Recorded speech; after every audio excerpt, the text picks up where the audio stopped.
everyone, you're listening to the Ethos Athletes Podcast, and today we're doing we're continuing our mobility series, and we're on episode 5 of our mobility series, and we're going to be talking about thoracic mobility.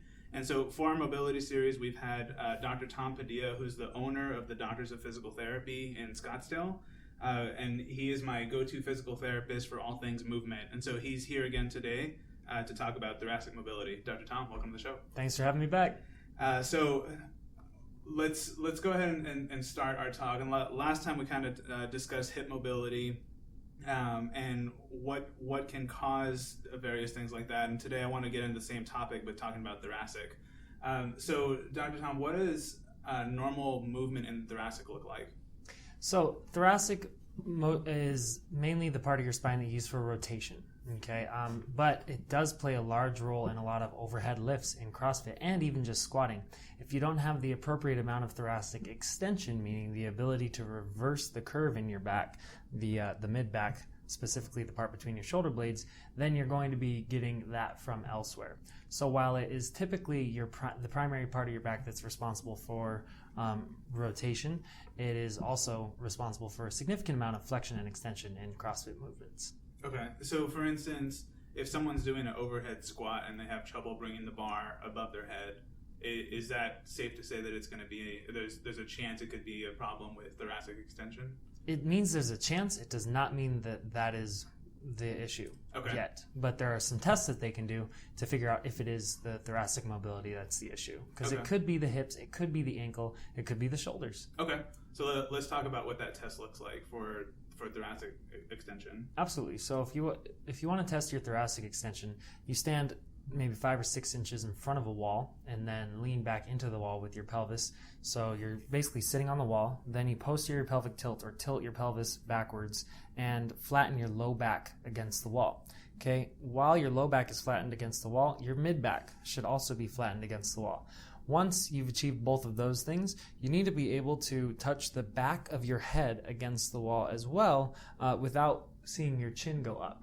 Okay, so if your chin goes up and your low back and your mid back are touching the wall, that's an indication that maybe there's too much curve in your thoracic spine and you're having to extend through your neck to make it look like your whole back's against the wall. Okay, so go over the points that touch the wall again. Yep, pelvis, low back, mid back, back of your head. Okay, and then if what part doesn't touch the wall? So, I mean, if you have trouble touching your low back or the back of your head to the wall with this test and keeping all those things flush, then that would indicate that your thoracic extension might not be where it needs to be. Okay, and talk to me a little bit about how what can cause this to occur? Like what are kind of the stages that cause all this? Being a desk jockey. Mainly, yeah. Like doing the student life thing and then doing the busy professional thing right afterwards, and all you do is sit in front of a desk or you sit in your car on the way home and you just spend so much time with your shoulders forward in that flexed posture, and then you go work out, and if you don't properly fix that or mobilize your thoracic spine the other way before going into your workout, you're already setting yourself up for failure because your spine's kind of stuck in this forward position, and of course, so you're not able to extend it. Okay. So what are some things that we can do at home to help extend or work on that extension? Great question. Foam rolling. Foam rolling is one of the best ways. If you not in the sense where you're rolling up and down your spine and addressing the muscles, but if you put the foam roller behind your mid back between your shoulder blades and it's sideways, right? So you're not lying vertically on it. Then put your feet up on a wall or on the couch, right? And then link your arms behind your head, get your elbows in, and extend your mid back over the foam roller. Okay. So you should feel with this a nice stretch in your thoracic spine. It can be a little painful for people who aren't used to actually bending their thoracic spine this way, but over time you're encouraging more and more joint mobility, and it will get more comfortable. And there's a few different spots on your thoracic spine. So you do the upper part, the middle part, and the lower part, and you bend them all backwards against the foam roller, and over time that should help mobilize it. Okay. Is there any muscular involvement that can cause an issue with thoracic extension? Well, if you have, a lot of people have really overdeveloped abs, okay, right? Or the rectus abdominis in particular, yeah, which brings the ribs closer to the pelvis. So it's that six-pack muscle.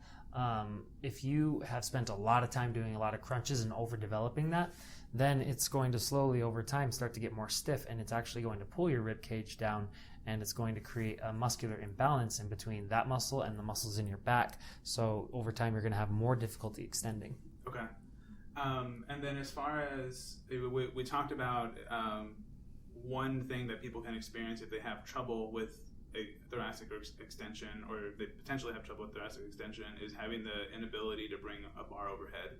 What are some other things that they might notice, like, oh, my thoracic extension isn't super great?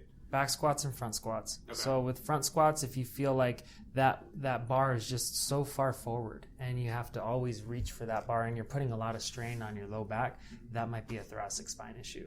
And the same thing with your back squats. If you feel like you're just too far forward with your back squats, then it could be a thoracic spine issue. Okay. And then where should, going into the front and back squat, what should the form be like? What should we use as indicators that we have the correct form for that? What's the perfect way to look at that? So we're going to talk about all the body parts today? just tell me where stuff should line up, basically. Where things should line up. Yeah. Well, so if you're in a front squat, and you're going down in the front squat, you talked about feeling like it's forward, right? Yes, you should feel like you are comfortably resting that bar on your shoulders. Okay. You shouldn't feel like you're trying to push it back onto your shoulders with your hands. Okay.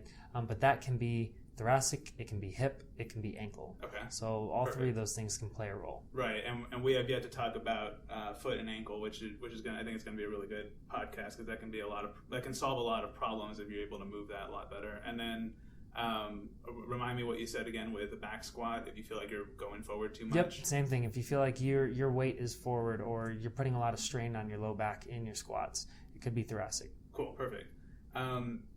So is thoracic mobility, if someone is having trouble with their mobility, is this something that they can see someone for, or is this, who should they go see for this in particular? So there's a lot of different types of practitioners that can address mobility of the thoracic spine. Chiropractors, physical therapists, naturopathic physicians are trained in mobilizing joints. But really the most important aspect of that treatment is what you do afterwards.